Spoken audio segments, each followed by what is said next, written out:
From the Ticats Audio Network, this is Speaking with the Enemy.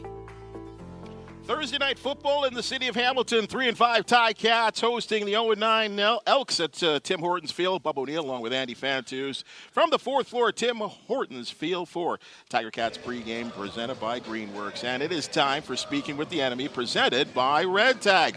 Unleash your inner beach bum with redtag.ca's irresistible fall vacation deals. Escape, renew, and rejuvenate with a redtag.ca ultimate beach getaway.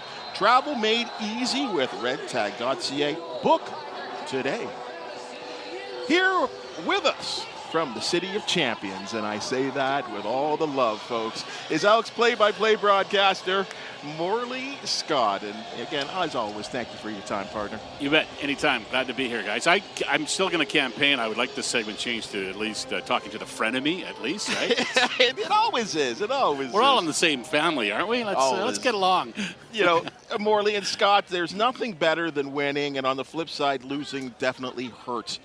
I'm going to ask you, how's the confidence level of the Elks as we sit right now, just before kickoff? They're saying all the right things, even like right from the start of the season, moving through to 0-1, 0-2, 0-5, 0-7. Now we're to 0-9. They still, at least they're saying it, and I imagine it's getting harder to believe it as they move forward. But they're saying that they really believe they're a better team than everybody thinks they are. They really believe that if they can get one win, they can turn this thing around and still make a bit of a run for it. Obviously, they're running out of time right now. But, yeah, their confidence level remains the same, and I think that's because they've had some good stretches in games. I mean, they've had the lead in a few games. They've played close in a few games. They took it to Winnipeg big time last week to start the game, and then everything slipped away from them after halftime. So they're surprisingly, they're probably more confident in themselves than you would think for an 0-9 team. Well, Morely, the Elks are certainly a team that I had on my radar coming into the season as one of the surprise teams in a positive way. So I'll be first to admit that so far I've been wrong on that. You're surprised. Certainly surprised. But a loss like last week, up 22-0, and then losing by double digits is a tough one to swallow. And how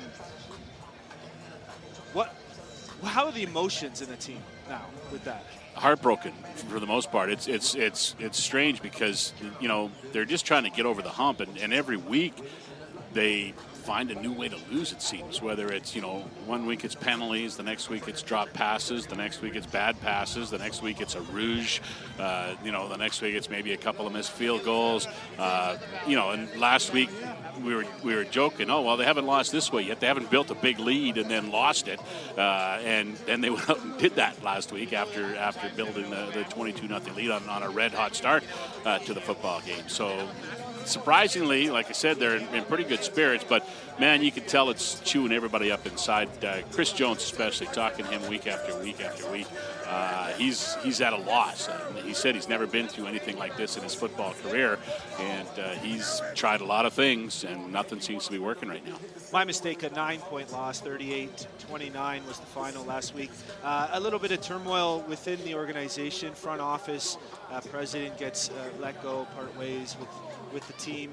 Do you think that affects the on-field product at all? I hope not. I would hope not, because, really the president has nothing to do with football prep, playing the football game. He's trying to sell tickets and suites and advertising, right, and other things on the business side of it. So, Victor Cui is a fine guy, a guy that everybody seemed to like, and I think the players had a pretty good relationship with him. I think it surprised a lot of players, but I think they were surprised, and then they said, okay, let's go back to work now. Trey Ford got his first start of the year last game, and of course we remember his first start of his career here in Tim Hortons Field last year and in the victory over the Ticats. Started out great. Had some really exciting plays. TV ratings were amazing, apparently. What does he bring to this team?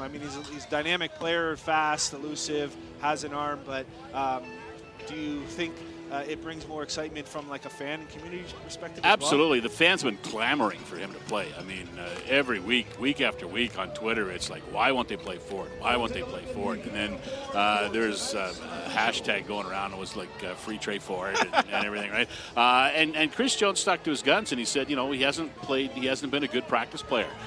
He didn't have as good a training camp this year as he had last year, but he had to go to work and practice. And I'll tell you what, the 2 or 3 weeks before he got the start last week, he was on the field after practice a lot of the days all by himself. He was running. He was taking the fake snap, running, throwing at a target, just doing a lot of work by himself. And he's played better in practice. And then when they made the shake-up with the OC, they decided that at first they said they were going to have a competition for the quarterback job between him and Jared Dagey when they came back after the bye week. But day one of practice, day A it was, practice after the bye week, Chris Jones said Trey Ford's going to start. And he did, and he was okay. Like, he didn't blow anybody's doors off. I mean, he had 189 yards on a touchdown pass, ran for 50 and a touchdown But I think he just gives a little spark to everybody, especially the players. I think the players are just a little, there's just that something, a play's never dead with him. He can turn nothing into something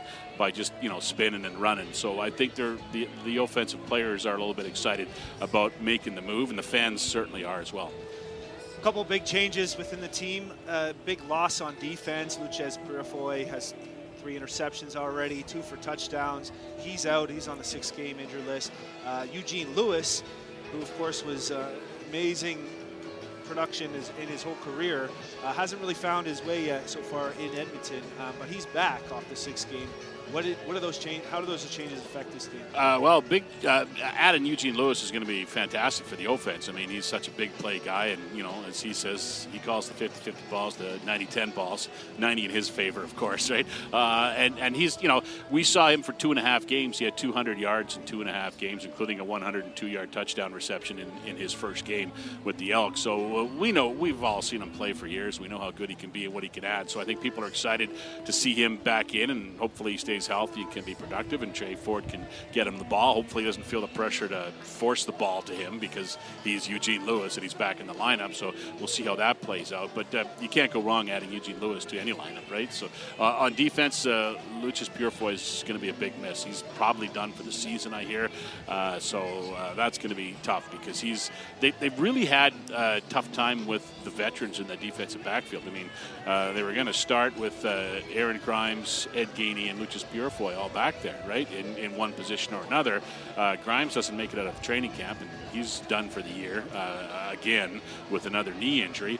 Gainey gets hurt in week 2 and goes on the 6-game injured list. He finally gets off the list, and his second game back, Purifoy gets hurt. So they've had rookies in the defensive backfield for most of the season, and teams have been picking on them, as they should, right? Some of them have played well. They've all had their moments of good play, but they've all made mistakes as well.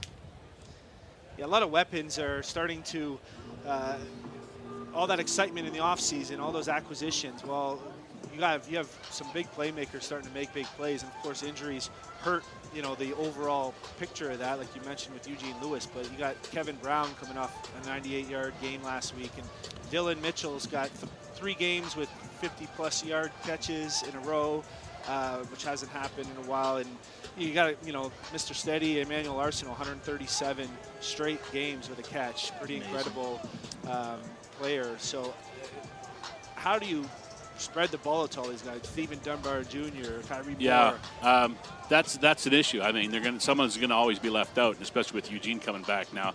For a while, at the start of the season, it was Dylan Mitchell. He wasn't able to get the ball very much in the first couple of games. Then some injuries started. He got the ball a lot. Kevin Brown's a funny story. You mentioned 98 yards last week. Yeah, he got 65 of them on the first play of the game. So do the math on that, right? He had like 91 yards in the first 8 minutes of the game, and then he finished with 98. He had 100 yards at one point and then lost some yards, so he almost had his first 100-yard game. So that's the thing. They got to get more consistent with him on the running game, too. You know, Morely, you continue to be one of the best in the business. We certainly appreciate your time. Thank you so much for checking in and being friendly with us. And I mean, hey, this has been Speaking with the Enemy, presented by Red Tag. We are closing in on kickoff, folks, between the Tiger Cats and Elks here at Tim Hortons Field. But first, Andy will have his car start keys to victory. We reveal the Tiger Cats starting roster. And then there's those Greenworks tools, the keyword. You've been all waiting for that, folks. And we want you to stick around on Tiger Cats pregame, presented by Greenworks on the Tiger Cats Audio Network.